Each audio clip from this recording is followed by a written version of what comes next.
comprenez-vous quelle sorte d'église le Seigneur construit? Construit-il une société, une mission ou une assemblée? Non. Il construit une église pure, une église avec un véritable fondement, où sa vie peut couler et sa lumière briller. Les chandeliers d'or donnent une lumière pure, aucune fumée d'aucune sorte. Vous voyez des gens fumer comme des lampes tempêtes. Ils ont des motivations douteuses. Ils ne peuvent pas donner une lumière pure. Ainsi, nous devons attendre patiemment jusqu'à ce que son plan parfait soit révélé. À la lecture du verset 13 du chapitre 1 du livre de l'Apocalypse, Jean voit notre Seigneur habillé d'un grand habit de souverain sacrificateur.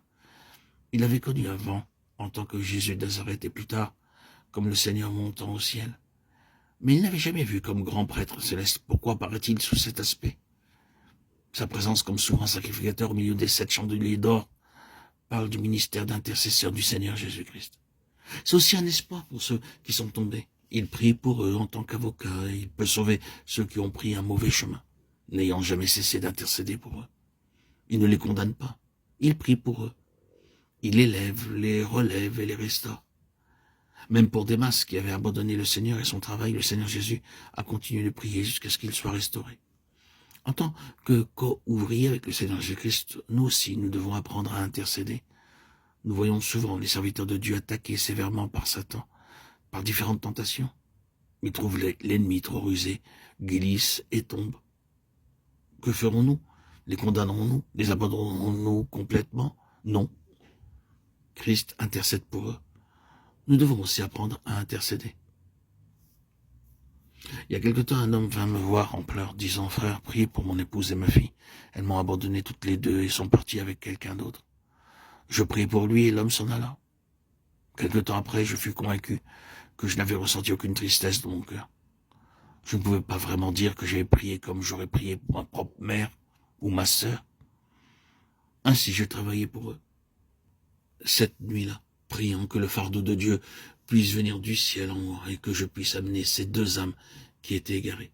Après quelques heures de prière, je reçus l'assurance du Seigneur que ma prière était exaucée. Le matin suivant, après notre étude de la Bible, je fus averti que 2 femmes étaient venues pour me voir. Je vis que c'était celles pour lesquelles j'avais prié. Elles dirent « Frère, nous ne savons pas pourquoi nous sommes venus vous voir, mais alors que nous avions fait déjà plus de 3 kilomètres sur la route, nous sentîmes quelqu'un nous contraindre à venir ici pour demander de prier. » Elles commencèrent à pleurer amèrement et à confesser leurs péchés et leur honte. À partir de ce jour, j'ai vu un réel changement en elles. C'est ainsi que par notre ministère sacerdotal d'intercession pour ceux de nos collaborateurs qui ont défailli, Dieu amène la victoire et les restaure pour lui. Je puis humblement vous supplier et non pas vous condamner.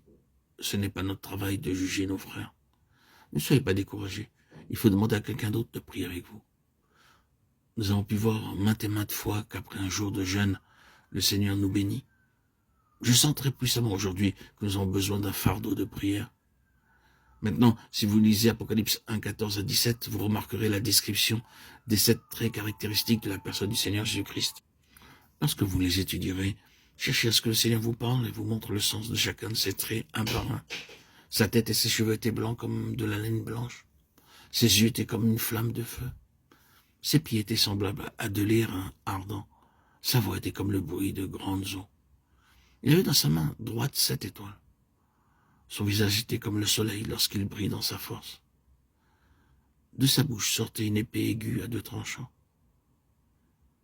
Lorsque vous aurez fini d'étudier ceci, vous n'aurez pas seulement 7 messages, mais vous aurez aussi une vision plus ample de sa gloire. Votre cœur aura une nouvelle prière et un nouveau désir de le voir tel qu'il est, et cela répondra à toutes vos questions. Un jour, un homme vint et me dit « Frère, j'ai 35 questions à vous poser. » Je lui répondis que j'étais désolé, que je n'avais pas alors assez de temps.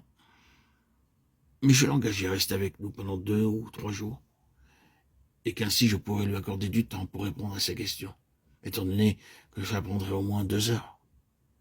Il accepta de rester. Lorsque je fus disponible, je lui dis « Maintenant, vous pouvez apporter, s'il vous plaît, votre papier avec toutes vos questions, vos 35 questions. » Oh, il dit « Il ne me reste aujourd'hui, maintenant, aucune question. Au fur et à mesure que vous parliez, toutes mes questions disparaissaient. Frères et sœurs en Christ, bien-aimés, chers amis, auditeurs, auditrices, lorsque vous verrez le Seigneur face à face, il répondra à chacune de vos questions. Aussi compliqués que vos problèmes puissent être, ils disparaîtront lorsque vous aurez de lui et de sa gloire une nouvelle vision. Alors, vous aussi, comme Jean, vous tomberez à ses pieds.